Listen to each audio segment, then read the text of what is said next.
As instituições estatais brasileiras atualmente não gozam um bom conceito. Os poderes constituídos têm sido muito criticados. Todos os brasileiros estão aí a ver e a fazer coro. Quase numa mesma proporção esses poderes constituídos, executivo, legislativo e judiciário.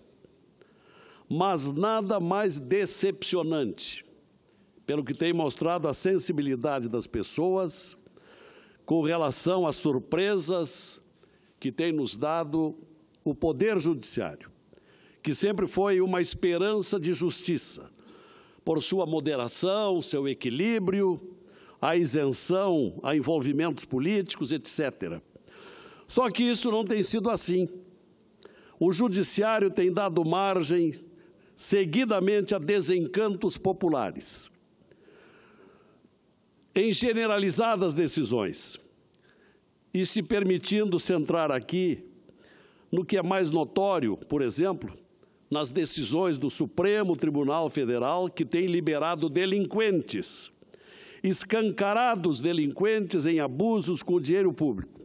E, nesse particular, tem se salientado um ministro da Suprema Corte, que já se caracteriza pela pecha de libertador geral dos delinquentes.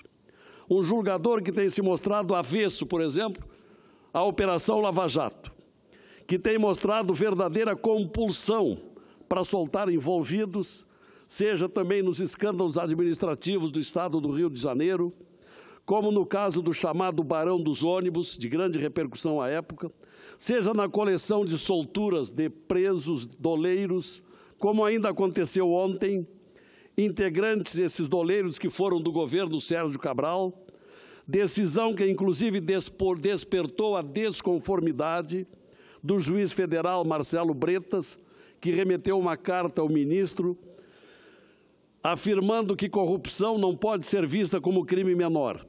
Advertência que, no entanto, não foi ouvida. Um outro libertado tinha sido flagrado por fraude ao sistema penitenciário. São muitos os casos de decisões monocráticas, entre elas o caso do notório acusado Paulo Preto, que foi preso, poucos dias depois solto pelo mesmo ministro de quem falo, o acusado preso de novo por ordem do juiz Bretas, do Rio de Janeiro, mas solto de novo pelo mesmo ministro libertador de delinquentes.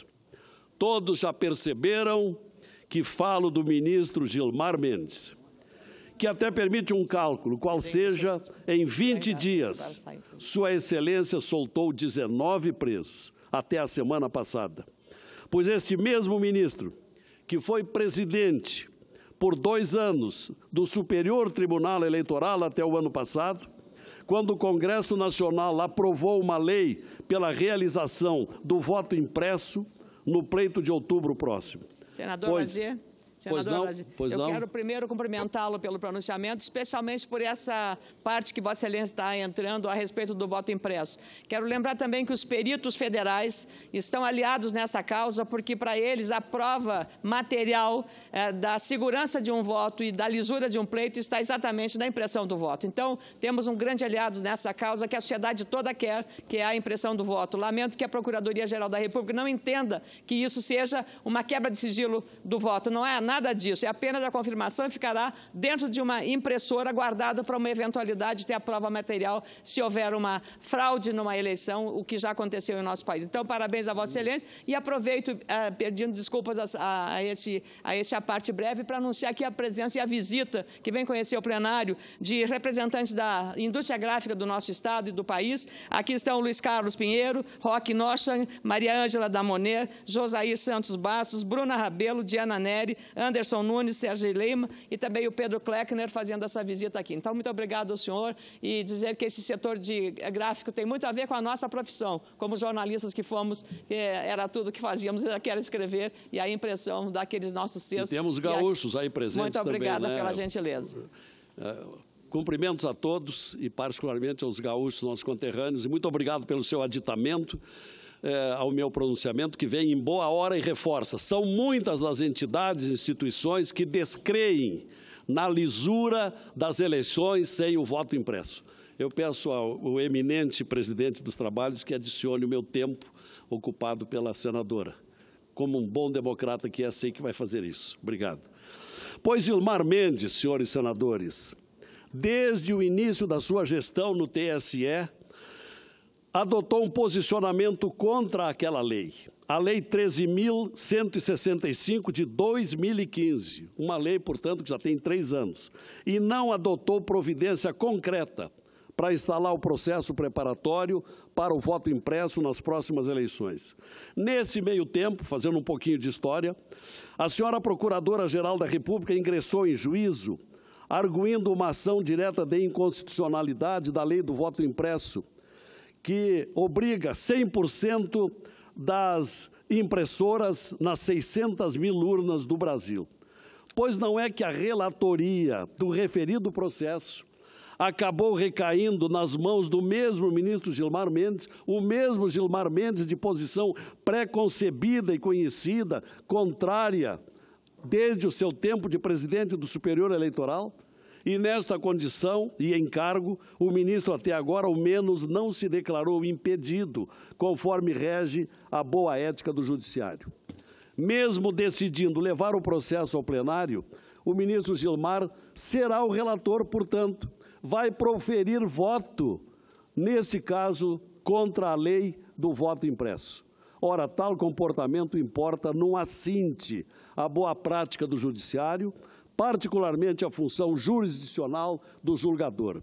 É lastimável constatar esse comportamento de um ministro do Supremo que já há bastante tempo não goza do respeito público e que causa enorme constrangimento a vários de seus colegas do Poder Judiciário. Gilmar Mendes vai julgar esse processo, também em causa própria, porque se houve omissão lá atrás, na época do eleitoral, se houve a hipótese viável da prevaricação, o envolvido era o próprio relator de agora, do projeto do voto impresso. Isto é muito estranho, para dizer pouco. Tem sido por essa diversificada situação conspiratória a credibilidade do Supremo, senhor presidente, que uma série de pedidos de impeachment ocupam a gaveta da direção do Senado Federal. Inclusive, entre os pedidos, são 9 pedidos, há um do renomado jurista Modesto Carvalhosa, justamente motivado pela presença do ministro na relatoria desta ação do voto impresso, um julgamento que será em causa própria. Por esta razão, senhor presidente, eu quero aqui fazer um apelo ao senhor presidente do Senado Federal, o senador Eunício Oliveira, no sentido de trazer para o plenário ao menos um dos 9 pedidos de impeachment reunidos em seu gabinete, para que o plenário do Senado possa também discutir a matéria, democraticamente, essa matéria de tanto clamor público, para que não se continue com essas decisões restritas a uma decisão monocrática, antidemocrática, conspiratória ao colegiado de representantes do povo e dos estados.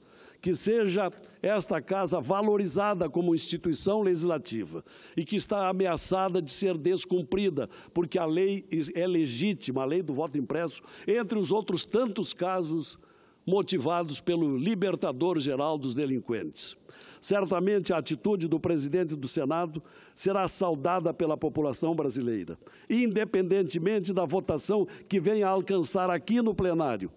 O parlamento precisa ser mais ouvido em causas que invistam na transparência legislativa, nas deliberações contra as mazelas que hoje aturdem gravemente a política e os políticos. É um apelo que certamente encontra eco na maioria dos brasileiros. É um apelo que fica aqui, senhor presidente. Muito obrigado.